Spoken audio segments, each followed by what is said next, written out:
Bismillahirrahmanirrahim.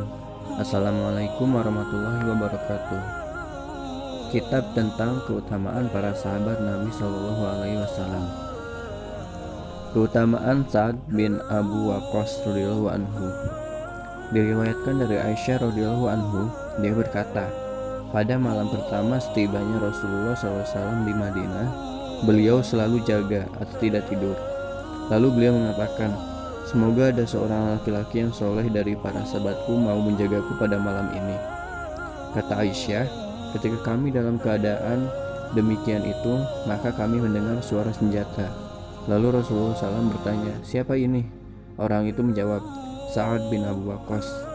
Rasulullah SAW bertanya kepada Sa'ad, pada apa kau datang kemari? Kata Sa'ad, di dalam pikiranku ada kekhawatiran terhadap diri Rasulullah SAW. Maka aku datang untuk menjaganya. Kemudian Rasulullah SAW mendoakan Sa'ad lalu beliau tidur. Diriwayatkan dari Amir bin Sa'ad dari ayahnya radhiyallahu anhu bahwa Nabi SAW menyatukan kedua orang ayahnya dengan Sa'ad pada perang Uhud. Kata Sa'ad, seorang laki-laki musyrik telah membakar kaum muslimin. Lalu Nabi SAW berkata kepada Sa'ad, panahlah dia. Kata Sa'ad, maka aku membidiknya dengan sebuah anak panah tanpa mata panah yang tajam, lalu tepat mengenai lambungnya, kemudian dia tersungkur dan auratnya terbuka. Maka Rasulullah SAW tersenyum sehingga aku melihat gigi geraham beliau.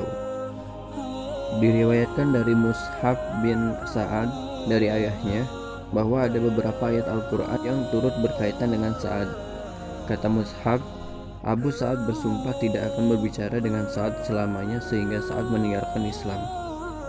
Juga tidak akan makan dan minum.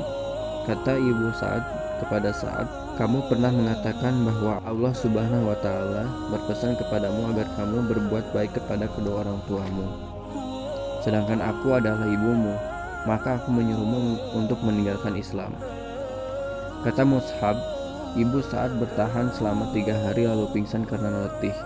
Kemudian anak laki-lakinya bernama Umarah memberinya minum.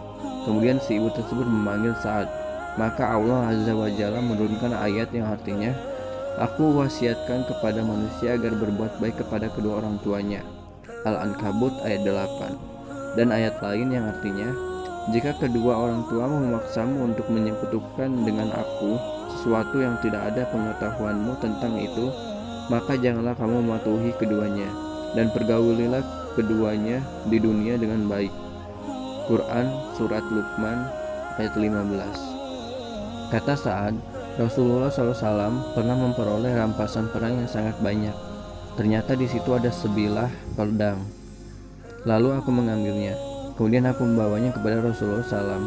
Lalu aku katakan, berikanlah pedang ini kepadaku, karena aku adalah orang yang telah Anda kenal perangannya. Kata Rasulullah SAW, kembalikanlah pedang itu ke tempat kau mengambilnya. Kemudian aku pergi sehingga ketika aku ingin mengambilnya kembali, aku celah diriku sendiri. Lalu aku mendekat lagi kepada Rasulullah SAW. Kemudian aku katakan, berikanlah pedang ini kepadaku. Kata Sa'ad. Maka Rasulullah SAW menjawab dengan mengeraskan suaranya, kembalikanlah pedang itu ke tempat kau mengambilnya. Kata Sa'ad. Maka Allah Azza wa Jalla menurunkan ayat yang artinya, mereka bertanya kepadamu tentang harta rampasan perang. Quran Surat Al-Anfal ayat 1. Kata Sa'ad, ketika aku sakit, aku mengutus seorang kepada Nabi SAW. Lalu beliau mendatangiku. Kemudian aku katakan, izinkanlah aku membagikan harta sebagai wasiat sekehendakku.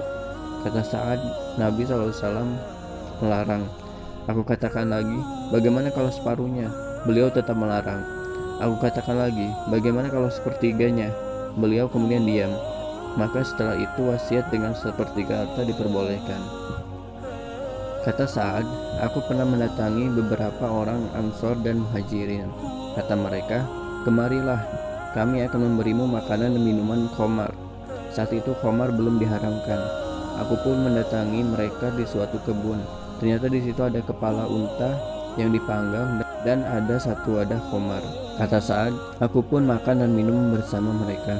Maka dibicarakanlah di situ kaum Ansor dan Muhajirin. Lalu aku katakan bahwa kaum Muhajirin lebih baik daripada kaum Ansor. Maka seseorang mengambil salah satu dagu dari kepala unta tersebut lalu dipukulkannya kepadaku sehingga melukai hidungku. Kemudian aku datang kepada Rasulullah SAW untuk melaporkan peristiwa itu. Maka Allah Azza wa Jalla menurunkan ayat yang artinya, sesungguhnya minuman khamar, berjudi, berkurban untuk berhala dan mengundi nasib dengan panah adalah perbuatan keji yang termasuk perbuatan setan. Quran Surat Al-Ma'idah ayat 90. Diriwayatkan dari Sa'ad radhiyallahu anhu, dia berkata, kami berenam menyertai Nabi SAW.